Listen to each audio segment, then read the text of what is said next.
আসসালামু আলাইকুম বন্ধুরা, সবাই নিশ্চয়ই ভালো আছেন। আজ বানাবো দুটো আমের সাহায্যে আম পোড়া শরবত। এই আম পোড়া শরবত খেতে কিন্তু দারুণ লাগে। আর এখন রোদ গরমের সময় একটু টকটক শরবত হলে নাকি জমে। টকটক শরবত হলে একদম প্রাণটা কিন্তু জুড়িয়ে যায়। আর এটা দুপুরবেলায় খেতে তো অসাধারণ লাগে। আর এটা হাতের কাছেই পাওয়া যায়। এখন চারিদিকেই কাঁচা আম আপনারা দেখতে পাবেন। তো সেই জন্য কাঁচা আম দিয়ে এত সুন্দর একটি রেসিপি যদি তৈরি করে আপনারা বাড়িতে দুপুরবেলায় খান, তাহলে প্রাণটা কিন্তু এই রোদ গরমে জড়িয়ে যাবে। তো দুটো আমের সাহায্যে এখন কিন্তু আমি 2 গ্লাস আম পোড়া শরবত বানিয়ে ফেলবো। এই আমগুলো খুব একটা মোটা হয়ে যায়নি, আর ভেতরের বীজটাও কিন্তু খুব একটা শক্ত হয়নি। তো এখন আপনারা চুলাতেও পোড়াতে পারেন আম, আবার গ্যাসেও পোড়াতে পারেন। আমার যেহেতু চুলা নেই, সেই জন্য আমি গ্যাসে আম দুটোকে সুন্দর করে পুড়িয়ে নিলাম।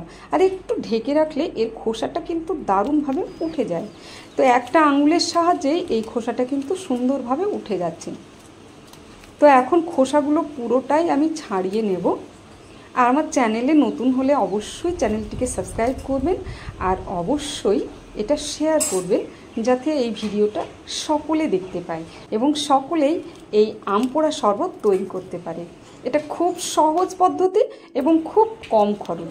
এটা খেতেও যেমন সুন্দর, তেমন এটা বানাতেও খুব সোজা। তো এখন দুটো আমি সুন্দর করে ছাড়িয়ে নিচ্ছি। আমার ছাড়ানো হয়ে এসছে। এখন ভাবছি আমের যে থিকটা আছে সেইটা আমি বের করে নেব। কিভাবে যে ধরে এখন হাত দিয়ে দিয়ে আমটা আমি মেখে নেব। মেখে নিয়ে এর যে থিকটা সেটা বের করে নিতে হবে। বের করে নিয়ে তারপরে এটাকে তৈরি করতে হবে। তো এখন ভালো করে এটা বের করা হয়ে গেছে। এখন এখানে আমি জল দিয়ে দেবো। ওটা দেখা যায় সুন্দর। জল দিয়ে ভালো করে আবারও এটা মিক্সড করে হাত দিয়ে নেড়ে নেব।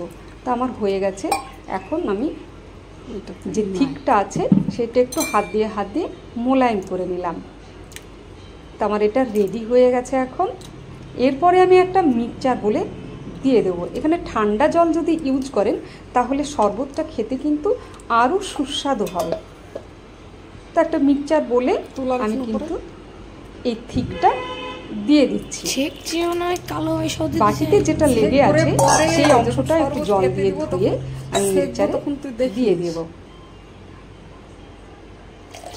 এখন চিনি অ্যাড করব এখানে, যে যেমন মিষ্টি পছন্দ করেন। তবে একটু টক টক হলে এই শরবতটা খেতে কিন্তু আরও সুস্বাদু হয়। এখানে বরফ দিয়ে দিলাম কিছুটা। আর এখন এটা আমি একটু ঘুরিয়ে নেব। তো আমার হয়ে গেছে রেডি শরবতটি।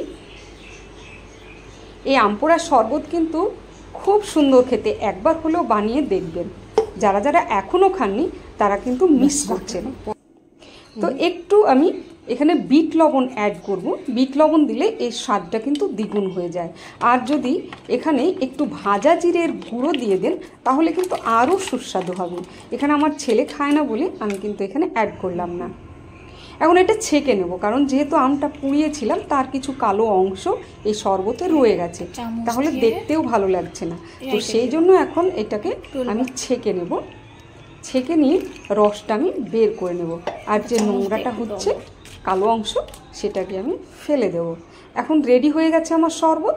আমি দুটো গ্লাসে এখানে ঢেলে নেব, নিয়ে আমি সার্ভ করব। আর এইটা দুপুরবেলায় এখন প্রাণ জুড়িয়ে যাবে খেলে। অবশ্যই বানিয়ে খাবেন, আর অবশ্যই লাইক করবেন। কমেন্টস করে জানাবেন আপনাদের কেমন লেগেছে।